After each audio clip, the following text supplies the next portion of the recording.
Protest was nothing new on the UC campus. As far back as the 1930s, the late 1930s, there had been students protesting the United States build-up to World War II. President Roosevelt was no fool. He saw what was going on in Japan with Japan's adventurism in China, and he also saw what Hitler was doing in Germany with his march into the Sudetenland and his annexation really of Austria at that time. And he grew very concerned that the United States was in no position to fight a war. We were signatories to something called the Kellogg-Briand Act back in the early 1920s, and this act, signed by many of the civilized countries around the world, outlawed war as an instrument or policy of change, if you can imagine that. Yes, it sounds so naive today, but the United States was a signatory to that Kellogg-Briand Act, and as a result of that, they had systematically reduced their armed forces, Navy, scrap tonnage of ships, reduced personnel under arms to comply with that compact. Well, that left them in a vulnerable position by the late 1930s, and Roosevelt acted, and some people opposed that. They thought the United States should not get involved in anything that does not involve our nation's security, a thought that a lot of people still echo today. Well, students, some measure of students on the UC Berkeley campus protested that. But it really wasn't until the early 1960s that things really picked up some steam on the campus. There was a group called CORE, the Congress of Racial Equality, that was founded in Chicago, Illinois in 1942 with the aim of making things equal between blacks and whites. And by the early 1960s, CORE was frustrated that things were as bad in the South as they had ever been. They were segregated, the services were poor. I remember growing up in Baltimore and seeing restrooms at movie theaters for whites only, for blacks only. Going to amusement parks and seeing bathrooms for whites only and blacks only, and separate lines for black customers to ride rides, and they always had to wait till the white customers got on. I remember going to the department stores in downtown Baltimore and looking at the lunch counters there and seeing sections that were for whites only and blacks only. I also remember riding on buses, and I can still remember the bus drivers always saying, blacks to the back of the bus, blacks to the back. Well, they didn't call them blacks, coloreds to the back of the bus, coloreds to the back of the bus. Well, growing up in that type of environment, you would kind of wonder what was wrong with black people. You know, what was the problem? But by the early 1960s, CORE realized that things hadn't really changed very much from the time of their founding in 1942, so they decided to start organizing what they called freedom rides to force the issue. And what these freedom rides were groups of like-minded individuals, students, radicals, political members, people that just didn't like the idea of inequality. They would load onto these buses and begin to drive into the Deep South. Well, their first goal was to try to get some of the services like bus terminals to open up their counters and their services to all people equally. So you didn't have to wait till the white people finished eating first and then the black people could sit down and eat. They would go in and all sit at the counter wherever they wanted at the same time and defy the locals to do anything about it. Well, as you know in history, the locals often did a hell of a lot about it, and they frequently came under attack with rocks and bats and sticks, with hospitalizations and things sometimes occurring.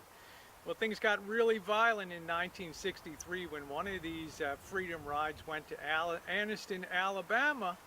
And when they got off the bus there, they were met with a hostile group of people from the town that pulled them off the bus and then proceeded to beat them and firebomb their bus. You don't think that got the attention of the Attorney General in Washington, D.C., Robert Kennedy? Oh, yes, it most surely did. And Robert Kennedy set as one of his goals to start to really try to support the efforts of integration in the South. Even as a result of the 1954 Brown versus the Board of Education decision outlawing inequality as separate was not equal in schools, there was still this big imbalance of the way services and goods were delivered to blacks in this country. Well, you guess who were some of the riders on the Freedom Rides in 1963? Yes, Jack Weinberg and some of the students of the University of California, Berkeley. And after they saw what they saw that summer of 1963, they had that image burning in their head of buses aflame and people being beaten. And they cast their eyes around them in San Francisco, and they didn't like what they saw across the bay, particularly at a hotel called the Palace Hotel, the Sheraton Palace Hotel in downtown San Francisco, one of the most elegant hotels on the West Coast. The only problem in their mind was that the Palace Hotel did not hire blacks in executive positions, and the blacks that they did hire were in menial positions with no chance of advancement. Several hundred people converged on the Palace Hotel on March 1st, 1964, and staged a sit-in there that ended in violence as police carried off people and beat people.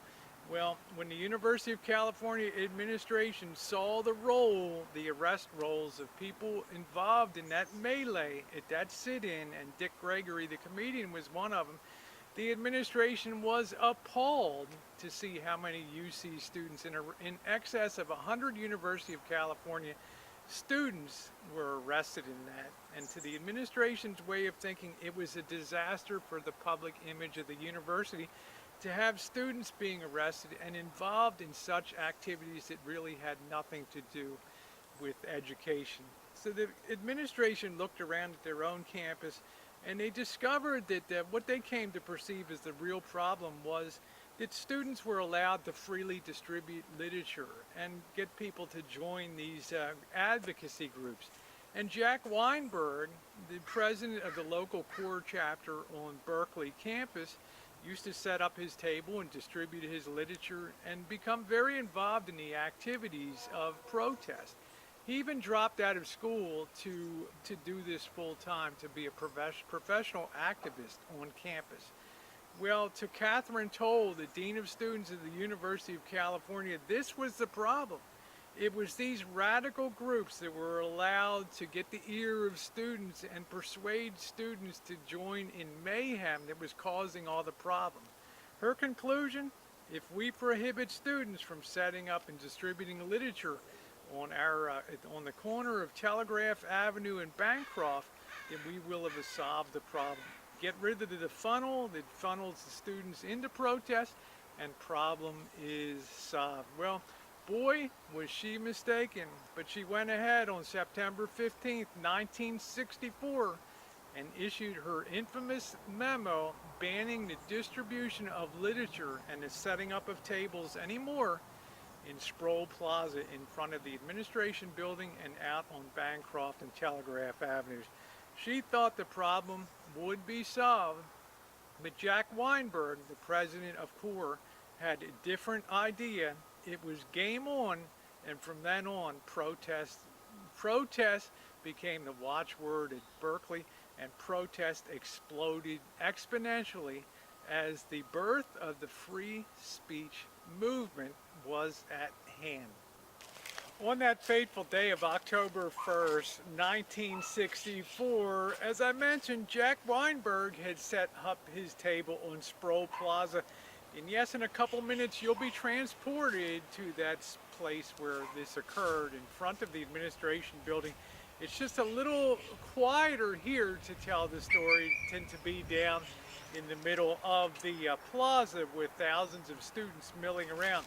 But on that fateful day of October 1st, 1964, campus police approached Jack Weinberg and asked to see his identification, and particularly his student identification.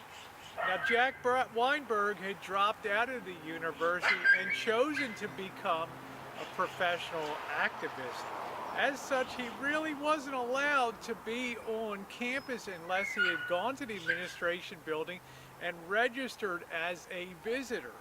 And they would, of course, ask, what is the purpose of your visit? And he would tell them, I'm here to do activism on campus and to recruit people to become members of CORE. Well, guess what? They would have turned down that request cold, because remember, the September 15th memo from Dean of Students Catherine Toll had forbidden any sort of distribution of literature at the university, especially in front of the administration building. Well, Jack Weinberg knew this, so he just set up his table anyway. He may have been ignorant of the memo, but would he have even cared at that point in time? Probably not. He was probably happy to be a person to force the issue, and force the issue he did. Because in a matter within that first hour of him setting up the table, he was approached by campus security who demanded to see his identification card, of which I said he did not have one. He was not enrolled. They told him to pack up his table, move his stuff, and get off of the campus, at which point he refused. Well, as you can imagine, with the gathering confrontation between Weinberg and campus police, a large crowd of students started to gather around where this was occurring. And before you know it, there was what we might call today a flash mob. And as police took Jack Weinberg away in handcuffs and stuck him in the back of the police car, and with the intent to take him to the station, there was suddenly a flash sit-in of 3,000 students on the ground surrounding the police car. All of a sudden, Berkeley had gone from small-time protest to something gigantic. Well, various students took to the microphones and the loud hailers and megaphones to protest the university's not allowing any free speech whatsoever on campus. One of them was a person named Mario Savio, and he gave a very impassioned speech standing in front of the police car on that evening of October 1st, 1964, imploring the university to change their ways. Well, his speech was so passionate that the crowd was riveted and it grew to tremendous size. So finally the university decided, okay, we're not going to we're not going to ask for the arrest of Jack Weinberg, and negotiations with the university ensued, and he was freed, and Mario Savio stood on top of the police car and asked people in a dignified manner, please stop the protest now, go back to your dorms, go back to your homes, it's over. And you know what, the people complied and they left. Well, unfortunately for Jack Weinberg, the campus police may have agreed not to arrest him, but eventually he was to find out that the Alameda County District Attorney's Office was no such agreement to abide by not arresting him, and eventually he was put under arrest. Well, negotiations went back and forth in October and November, and by December 2nd, December 1st, December 2nd of 1964, the students came to realize they were getting nowhere with the university. They decided to have another large-scale protest, and thousands of students turned out in front of the administration building down on campus in Sproul Plaza. And Mario Savio took to the microphone again and gave his impassioned speech December 2nd, 1964, telling the students and anyone else that would listen that sometimes you have to throw yourself upon the gears of the machine to affect change. It was almost as if we would say today, sometimes you've just got to take it to the man and do what you have to do to affect change. Well, hundreds and hundreds of students were arrested as the result of that protest, but finally the students succeeded in causing change, and the university rescinded their order against allowing the organization of students on campus.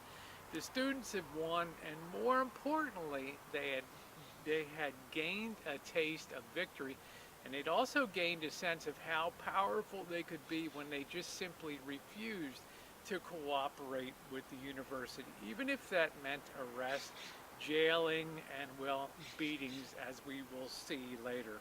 Let's go back to the campus now and look at this spot where that administration building is and where Sproul Plaza was located. And then we're going to retrace the roots of Bloody Thursday, one of the worst events in the history of the UC campus, May 15th, 1969, a day that will live in infamy in Berkeley, California. It was also that point in time where Berkeley became a magnet for, well, a little more than protest and a gathering ground for people bent on violence.